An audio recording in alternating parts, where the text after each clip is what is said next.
Okay, so full transparency, my first 5 minutes that I had planned on doing was check your back office. But I was reading the She Works His Way book, like literally right before I got on this, and I just really want to read this prayer instead. So we're going to do that. But if you have not if you have not checked your back office, make sure you do that. That is something I do every single Thursday, like every single Thursday. I don't miss it because you want to know if you're going inactive, you want to be able to reach out. Like once you start building a team, if you have coaches that are possibly going inactive, you just always want to know what's happening. And so like last Thursday, I hadn't checked it. And the reason I got on was because I was telling Caroline Kaiser something, got on to find out I was at negative SC2. I kind of need to know that, so make sure you're getting on there and checking it every week. Just like set a reminder, whatever time is best for you. That way you're in a habit of doing it. So make sure you do that. But really quick, I want to read this prayer because it's so good. It's a prayer to pursue success as obedience. So I'm going to read that and then we'll kind of dive into the tracker. But it says, Father, give me a humble heart and willing hands. Channel my ambition for your kingdom alone. Do not let me be fooled by the world's false promises and empty claims. Increase my confidence that real freedom is only found in you. Forgive me whenever I chase worldly success over simple obedience. Help me to pursue what I should be busy with right now before pursuing what's next. And let my actions prove me to be faithfully ready for your next assignment. Overwhelm me with your passion to pursue your plan for my life. Make your desires my desires. No matter the task, help me wake up each morning, thrilled to be doing the work you have called me to. Establish my every step. Make me content in your presence, not the final destination. When I become restless because I'm ready for something new, help me to not grow weary in doing good, but to remain steadfast, working hard in the place where you have me, for the people you have me around. When I become bored because I'm ready for something more exciting, help me to remember you can abundantly exceed my ambition and imagination. You are able to do a new thing in the same place and in forgotten places. Here I am, send me. When I become discontent because I'm not getting enough credit or recognition from the world, remind me my goal is for people to overlook me because they see you. Show me your glory, Lord, so I can glorify you before others. Show me the next step. Give me faith to follow, the courage to stay, the motivation to work hard, and the boldness to glorify you. That was like exactly what I needed to read before I sat down and did an action hour. So I just wanted to share that because if you were able to get on Caroline's, I never get on daily things, but I was home today, so I got to get on and listen to her vision call. Please do it whenever she posts a recording if she hasn't already. But she was just reminding us like this business truly takes consistency and discipline, but it also takes vision, and we have to have this like long-term outlook. And if we don't, we're going to get bored, we're going to get upset, we're going to quit. And so this prayer was like perfect, like just reminding me to be faithful where I am, do what the Lord's called me to do, and stop worrying about my rank, my success, all of these things. Like set those goals, but like my goal should be that everyone sees the Lord, not me. And so as we go into this hour, like as you're connecting and adding and posting, like just think about that. Like ask yourself, like, is this about me or is this about others seeing Christ in me? So I don't know. I just felt like that was perfect to share before an action hour. Sorry, that kind of turned into like a pep up call. But anyways, let's dive in to our actual steps. Okay, I'm going to set a 10-minute timer. I usually don't start with this, but let's do 10 minutes of checking in with our challenge group, because if we're not pouring into our community and we're doing all the things, we are missing our most important job as a coach, and that is to serve the people that we bring in. So we're going to do that for 10 minutes.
Okay, that 10 minutes is up. Now we're going to do 20 minutes of connecting. I've been following Ashley Smith's tracker recently. I mean, I use my Fit for His Glory one to mark it off, but I pull up the other one. And I love the 20 minutes of connecting. So just a few ideas as you're going through this. Like if you haven't listened to the National Wake Up Call for Monday, do it. I know I sent it to my girls because it's so good, especially like as a new coach or as a coach 2.5 years into it, that just needs to be reminded of the simple things we are supposed to be doing. But one of those, her very first thing was be social on social media. Like that's part of our job. We get to do that. We get to connect with people. And from our perspective, we get to be a light and shine the light of Christ in like a dark industry. So find joy in that. But here's some ideas. Welcome messages to new followers. Go through and make sure you've responded to comments on a post, stories, any polls you've done. Interact with people's stories. I pull up my stories at the top and scroll to the end of them. And I just go through and connect like a normal person, like just respond to their stories. I mean, however you'd respond to your best friends. And then if you have inbox like messages, if you're you've gone through those things, you need something else to do, jump in your inbox and connect that way. So if y'all have questions, like drop them in the chat while we're going, but we're going to connect for 20 minutes.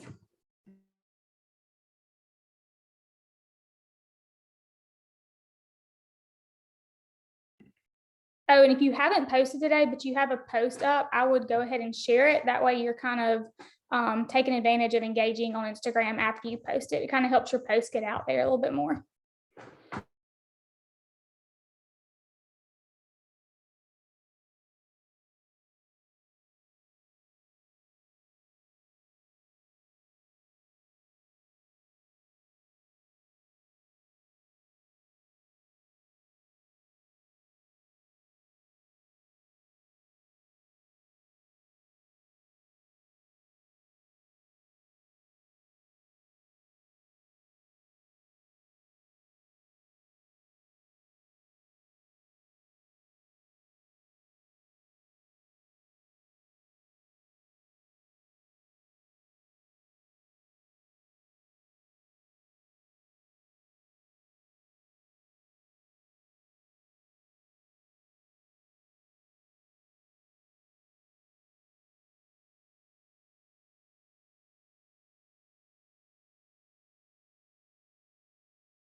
Just for time purposes, so y'all know we got 10 minutes, or we have 10 minutes left.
Hey, do y'all mind if I ask a question? Go for it. Did Okay. you ding for us? What? I said, did you ding for us? Oh, that was someone else. I'll turn my notifications off. Okay, when you're following new people, do y'all just like follow anyone, or will you, like, if they're public, will you like comment on a post or like slide up on their stories or something without following them? Because Kirby said that a lot of times if someone's public, she'll just like engage with their account but not follow them. And I was curious if any of y'all do that too and if it works for you. I personally don't pay attention to that. Like, honestly, just because I don't have the time to think about things like that sometimes, but I don't think it's wrong and I don't think it's a bad idea to do that and like try to engage first. I usually just follow. I let some other people chime in. I tend not to follow people who aren't private who have a lot of followers. Like if they have like over 1,000 or so followers, I feel like they're not even gonna see that I followed them. So I think Kirby's right with like engaging, because those people never follow me back like ever. And I figure it's because they get so many follows they don't even know. Yeah, that's true. That's a good point. I need to pay more attention. I need to be more strategic about my connections and follows, honestly. Like that's one of my goals going into the new year. Because sometimes I just get into a habit of like, oh gosh, I only have this much time and I just go for it. And I also feel like private accounts probably aren't doing some kind of social selling either. So they're probably not already into something. So I do a lot of follows on private accounts.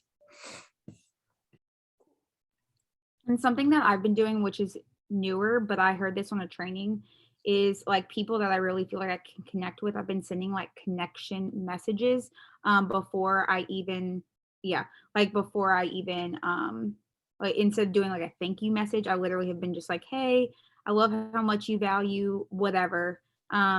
It's really awesome to find other like-minded women like you, excited to follow along and hopefully get to know you better. Where are you from, or something like that. And I've gotten so much feedback from that. Really?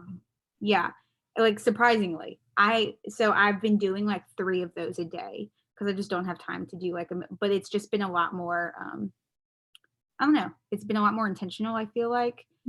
But I go to their page and I'm like, okay, what are they all about? And connect with them on that level, because it shows them too that like you went to their page and like you really are connecting with them on something. That's a great idea. I do the same thing. I use Maddie Pruitt as one of my people that I follow, a lot of her followers, and I'll message them. I'm like, oh, I see you love Maddie Pruitt. Have you gotten her new book yet? Or have you read her new book yet? And that started a lot of conversations. And then those girls follow me back. Yeah. That's some good thoughts. I need to think about that more. Yeah, that's good. Thank y'all.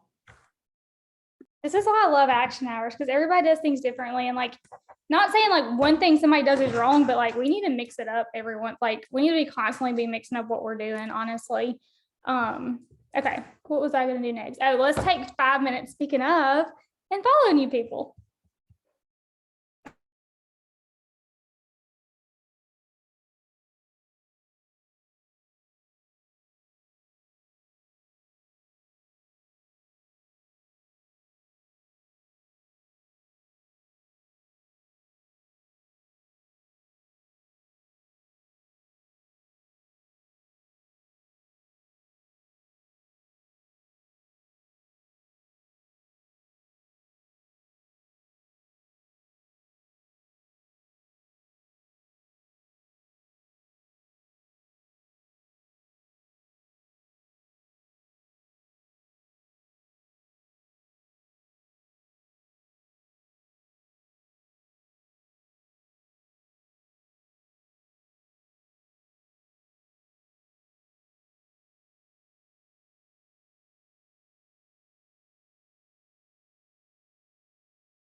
Okay, that was short and sweet. I usually don't spend that much time. I usually try to get anywhere from 25 to 50 new people every time I do that, or follow that many people. Okay, so now we're gonna do 10 minutes. So we have 20 minutes left. We might go over a little bit because we were talking through Caroline's questions, but 10 minutes, we're gonna send invites. And then the last 10 minutes, we're gonna follow up just so y'all kind of know what's coming. So I've shared this a ton, but it has been a game changer if you're super busy and literally have an hour to do your tracker and nothing more.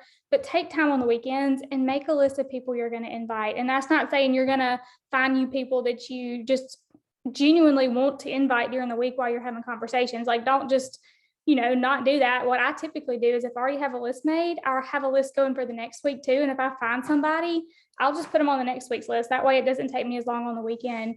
But it is so helpful in making sure you're getting invites in, because if we skip invites, like, we're just not going to grow our businesses, especially early on. So that's what I do.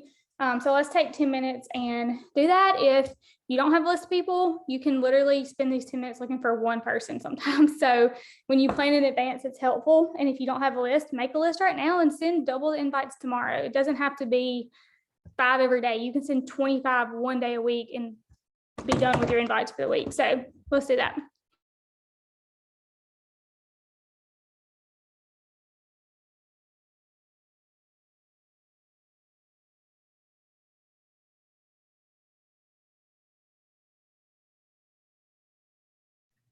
Ashton, I do my unfollows like if I'm connecting with people, and I go to like comment on something and I'm like, actually, I don't think this is my person. I'll just like unfollow them like in the moment. I try not to just keep skipping because I'm like, okay, if we're never going to connect, then there's no point in like, so that's how I do it.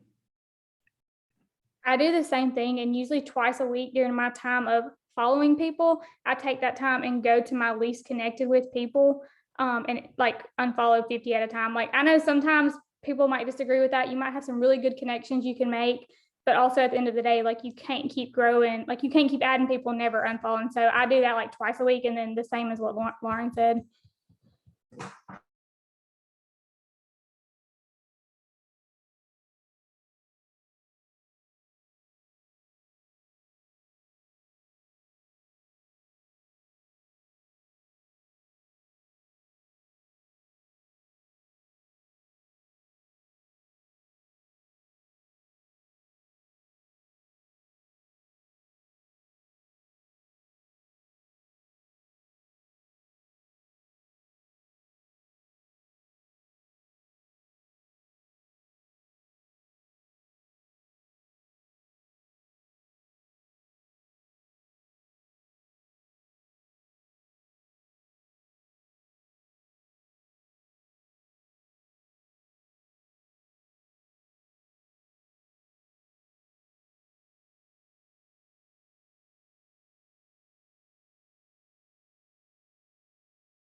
All right, 10 more minutes, y'all. Keep inviting if you, sorry, I should have waited till everybody was done with voice messages. Sorry, Britt. I didn't even think about that. Hopefully I didn't screw that up. But keep inviting if you need to, if not, follow up. So what my follow-ups look like is I keep a list of all of the people. Well, I have collections of all my invites. So every time I send an invite, I have a month-by-month collection. So I either go there. If that's kind of like my second choice, my first choice for follow-ups is I keep a Excel list of everybody who says they want information. So if I have sent them an email or asked for their email, even if they never responded and forgot to send it to me, I have their names down. So I go through the month prior and make sure I'm following up with all those people. So let's do that. Do you follow up with people that haven't responded to you? Like that I've invited? Mm-hmm. Yes. Typically I'll do it once. I know they say do it 10 times or however many times. Typically I do it once. But if they're continuing to watch my stories, then I'll follow up with them 3 or 4 times, honestly, because if they're Yeah. still watching my stuff, they care. I mean, I watched Right. Caroline stuff for 4 years and ignored like 5 of her messages, if I'm being honest. And here I am Yeah. 2.5 years later into coaching. But yeah.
I watched, oh. I was watching so closely. I was like, Caroline was done. And then the second I started talking, I looked at Britt and I was like, this is the second time I messed up her voice message. I'm just trying to run your messages tonight, Britt. I'm so sorry. Oh me. Okay. Well, that wraps us up for the night. Hopefully y'all got y'all's tracker done and it helped to at least kind of talk through how people do things. But thank y'all for getting on. Sorry I had to change my action hour. I really would rather do a 5:30 a.m., but life happens sometimes. But anyways, thank y'all for being on. I'm gonna stop recording.